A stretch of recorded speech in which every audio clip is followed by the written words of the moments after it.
सनकपुर में आज एक नया और खूबसूरत दिन, जहां सूरज हर तरफ चमक रहा है और फूल खुशबू फैला रहे हैं। दद्दू कुछ ढूंढ रहे थे। छोटू और ढोलू स्कूल जाने के लिए तैयार हो रहे थे। छोटू ने दद्दू से पूछा, क्या हुआ दद्दू, आप क्या ढूंढ रहे हैं? दद्दू ने कहा, मैं दिया के बाजरे का डिब्बा ढूंढ रहा हूँ, मगर मुझे मिल नहीं रहा। छोटू और ढोलू ने दद्दू के साथ देखना शुरू किया, मगर उन्हें भी वो ना मिला। ढोलू और छोटू दद्दू से वादा करके कि हम शाम को आपकी मदद करेंगे और स्कूल के लिए निकल गए। रास्ते में बब्बन मियाँ दुकान पर कुछ ढूंढ रहे थे। छोटू ने पूछा, क्या हुआ बब्बन चचा, क्या ढूंढ रहे हैं? बब्बन ने कहा, बेटा, मुझे मेरे लड्डू की टोकरी नहीं मिल रही। मैं वही ढूंढ रहा हूँ, न जाने किधर चली गई।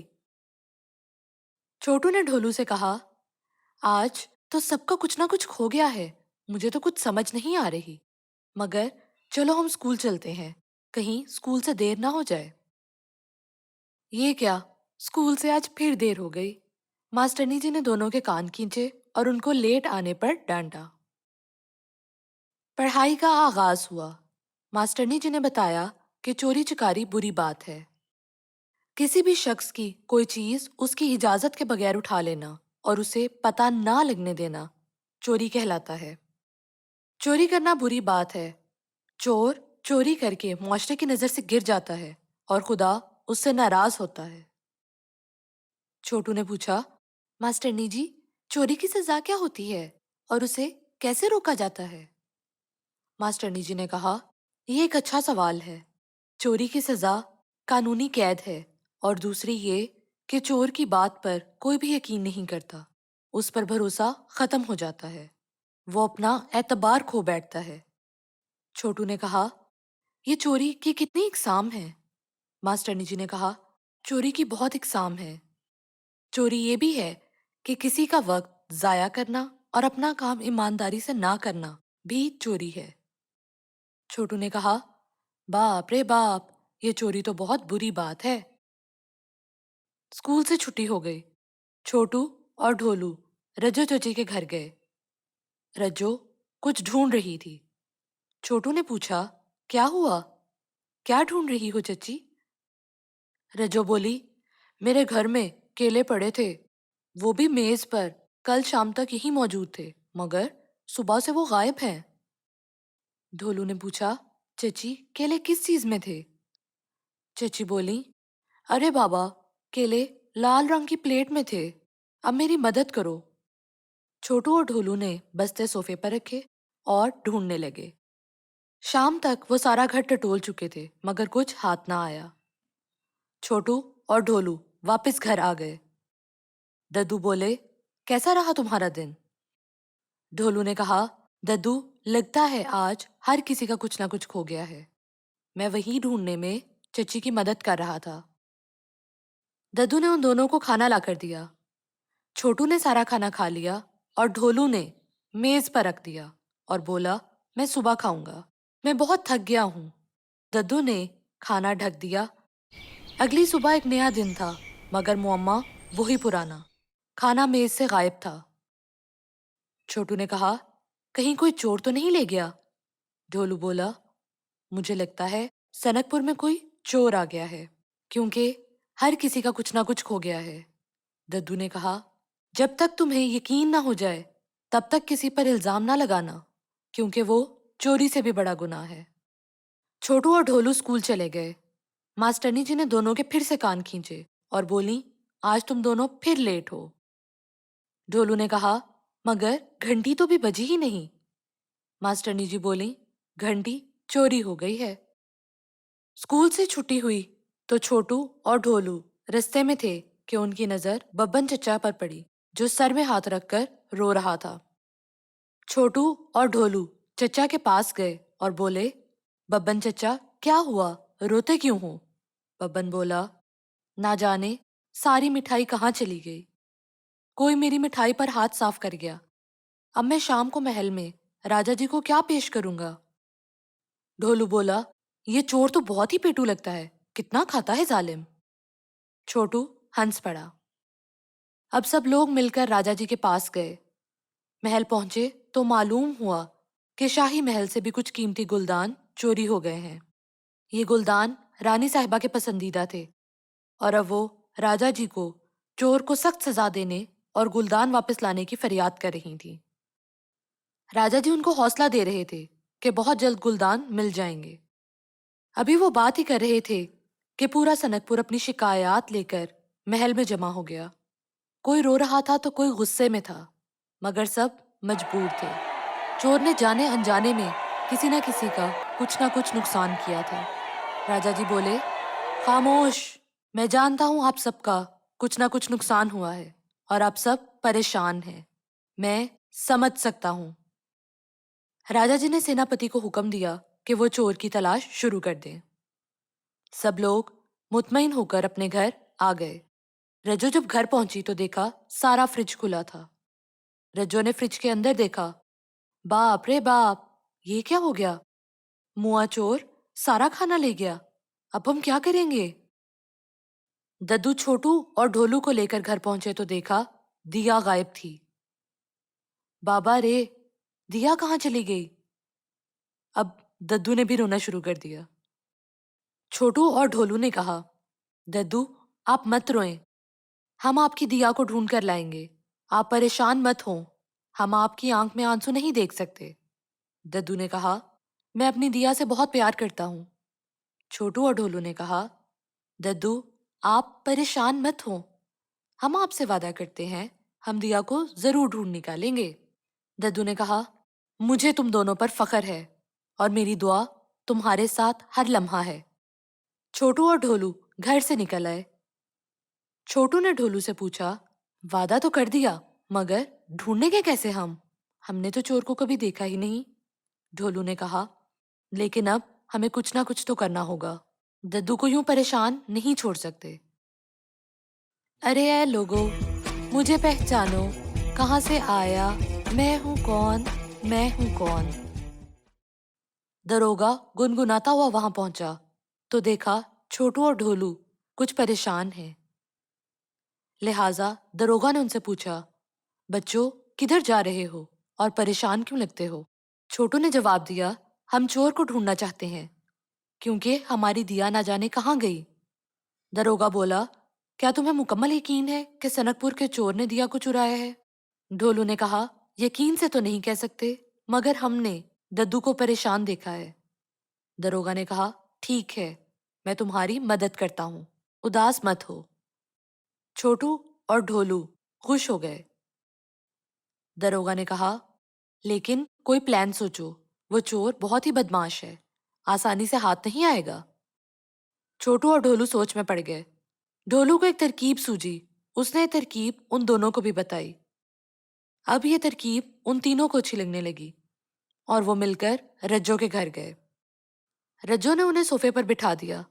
रज्जो बोली, कैसे आना हुआ? दरोगा ने कहा, बहन आपका घर तो बहुत प्यारा है। ढोलू ने कहा, चची आप खुद भी बहुत अच्छी हैं। आप पूरे सनकपुर में सबसे बहादुर और अच्छी लगती हैं मुझे। रज्जो बोली, बस कर दो, बस कर दो, इतना मक्खन मत लगाओ, काम की बात करो। दरोगा मियाँ सुनकर मुस्कुरा दिए। छोटू ने रज्जो से कहा कि आप एक टोकरी में मिठाई डालकर मेज पर रख दें, हम रात को चोर को पकड़ना चाहते हैं। रज्जो बोली, वाह वाह वाह, फंसाओ नहीं मुझे। दरोगा बोला, नहीं नहीं, ऐसी बात नहीं है, आप वाकई सनकपुर की एक शहरी हैं और हमें सनकपुर को बचाने में आपकी मदद दरकार है। क्या इस मुश्किल की घड़ी में आप सनकपुर वालों को अकेला छोड़ देंगी? नहीं नहीं, दरोगा मियाँ, मेरे लिए सनकपुर सबसे ज्यादा अहम है, उसकी हिफाजत मेरी जिम्मेदारी है। दरोगा बोला, पहाड़ी वाले बाबा की कसम, हम अपने सनकपुर को इस चोर से बचा लेंगे। रज्जो बब्बन मियाँ से मिठाई ले आई और फिर उन्होंने वो टोकरी मेज पर रख दी। अब वो तीनों मेज के पीछे छुप गए। रज्जो ने हाथ में बेलना पकड़ लिया। दरोगा मियाँ बोले, बहन आप रोटी बनाने लगी हैं क्या? रज्जो बोली, चोर को मार मार कर उसकी रोटी बनाऊंगी मैं। और फिर सब हंस पड़े। शाम का वक्त आ गया। अंधेरा बढ़ रहा था। सब लोग चोर के इंतजार में मेज के पीछे छुपे थे। अचानक दरवाजा खुलने की आवाज आई। सब लोग चौकन्ने हो गए। उन्हें एक स्याहपोश साया दिखा। वो साया मेज की तरफ बढ़ा। रज्जो ने हाथ में रोटी पकाने वाला बेलना पकड़ रखा था। अचानक वो बेलना हाथ से छूट गया। बेलना जमीन पर गिरने से आवाज आई और स्याहपोश साया बाहर की तरफ भाग गया।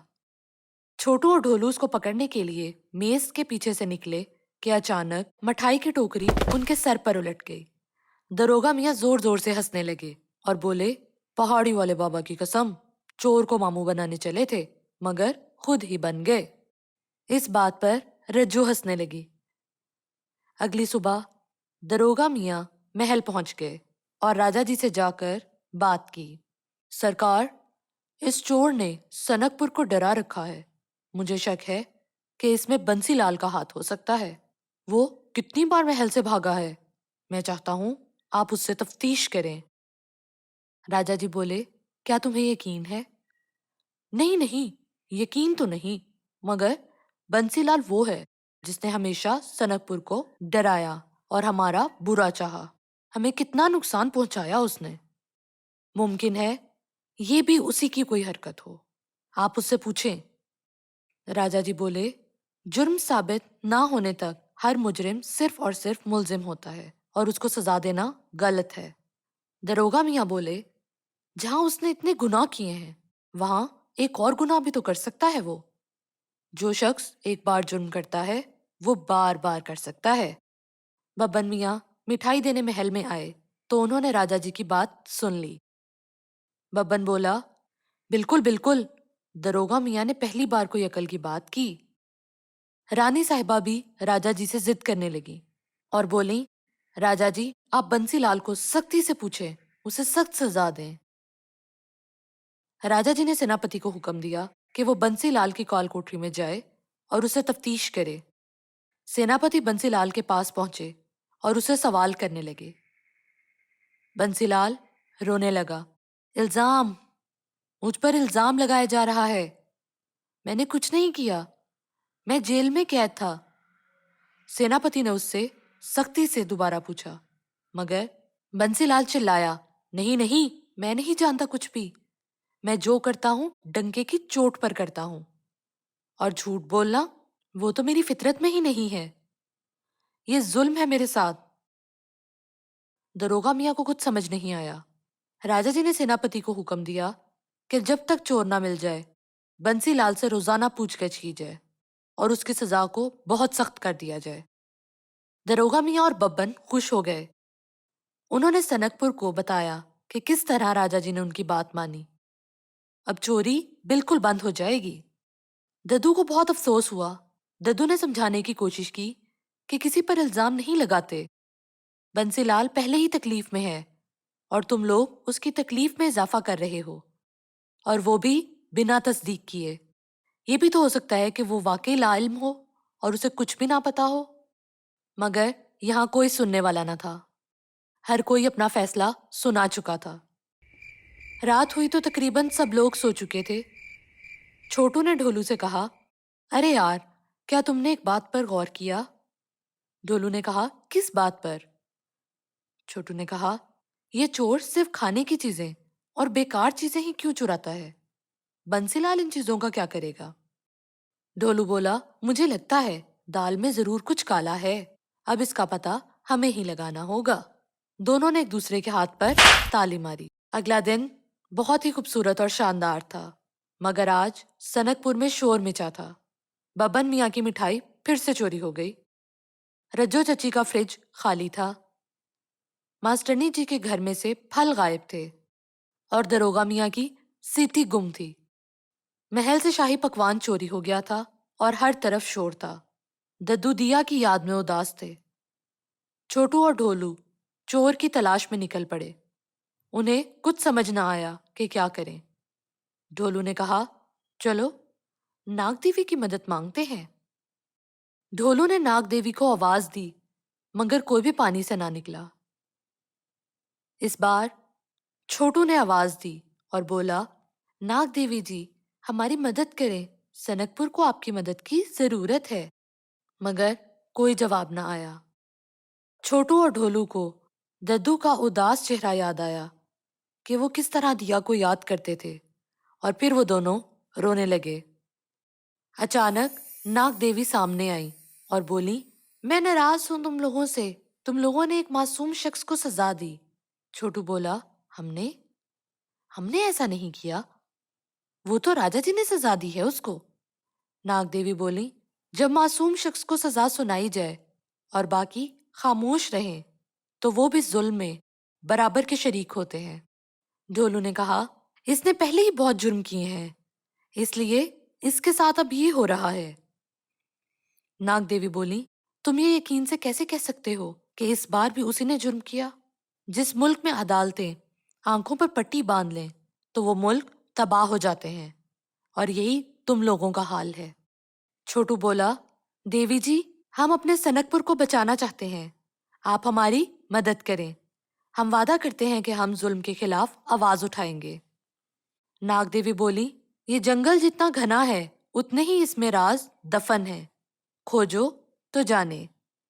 और फिर गायब हो गई। छोटू ने कहा, इसका मतलब चोर जंगल से मिलेगा। अब वो दोनों जंगल में आगे बढ़ने लगे। अचानक ढोलू को जमीन पर सुर्ख रंग की प्लेट दिखी। वो बोला, ये तो रजो चची की है, वो केलों वाली प्लेट। छोटू ने कहा, अरे वहां देखो, वहां रानी जी के गुलदान पड़े हैं। ढोलू ने कहा, ये सब छोड़ो और वहां देखो, ये क्या है? ये तो अपनी दिया है। छोटू ने जैसे ही सर उठाया तो उसे स्कूल की घंटी बजने की आवाज आई। वो घंटी बदमानुष के गले में बंधी थी और वो नाच रहा था। उसके हाथ में दिया थी। अरे ये क्या हो गया? ढोलू ने कहा, बदमानुष जी, आपके पास सनकपुर का सामान कैसे? बदमानुष ने हाथ से इशारा किया। साथ ही महिला बदमानुष भी दिखी जो वहां पास ही बैठी थी। बदमानुष बोला, माफ करना, मेरी वजह से तुम्हें तकलीफ हुई, मगर मेरी प्यारी बीमार थी कुछ दिनों से और मैं उसकी देखभाल करना चाहता था, इसलिए मैंने सनकपुर से चोरी की। ढोलू ने कहा, बदमानुष जी, आपकी वजह से सनकपुर वालों ने बंसीलाल पर इल्जाम लगा दिया और आपको पता है उसकी सजा सख्त कर दी गई है। बदमानुष बोला, ओहो, ये तो गलत हो गया। वैसे मेरी प्यारी अब ठीक हो गई है, इसलिए अब हम जंगल में खुद ही अपने खाने का इंतजाम कर लेंगे। आप लोगों को दोबारा मेरी वजह से शिकायत का मौका नहीं मिलेगा। तकलीफ के लिए माफी चाहता हूँ। फिर दिया उसने छोटू को दी और बदमानुष अपनी प्यारी को लेकर जंगल में आगे बढ़ गया। दरोगा बोला, पहाड़ी वाले बाबा की कसम, ये तो गलती हो गई, अब हम क्या करेंगे? बहुत सोचने के बाद ढोलू बोला, दद्दू कहते हैं माफी इंसान को बचा लेती है, आप माफी मांग लो दरोगा मियाँ। सब लोग मिलकर महल गए और राजा जी को सारी कहानी सुनाई। राजा जी बोले, ये तो गलत हुआ, हमने एक मासूम पर इल्जाम लगा दिया। फिर राजा जी ने सेनापति को हुक्म दिया और बंसीलाल को पास बुलवाया। सब लोगों ने बंसीलाल से माफी मांगी और राजा जी बोले, बंसीलाल की सजा में कमी की जाती है और आइंदा इंसाफ के तकाजों पर अमल करने पर जोर दिया जाएगा। अब कभी भी किसी मासूम को मुजरिम नहीं समझा जाएगा और मुजरिम को सिर्फ और सिर्फ उसके अपने जुर्म की सजा मिलेगी। इस बात पर बंसीलाल और सब लोग खुश हो गए और तालियां बजाने लगे। You can download the application on Google Play or App Store, and you can visit our website mathslegends.co.uk.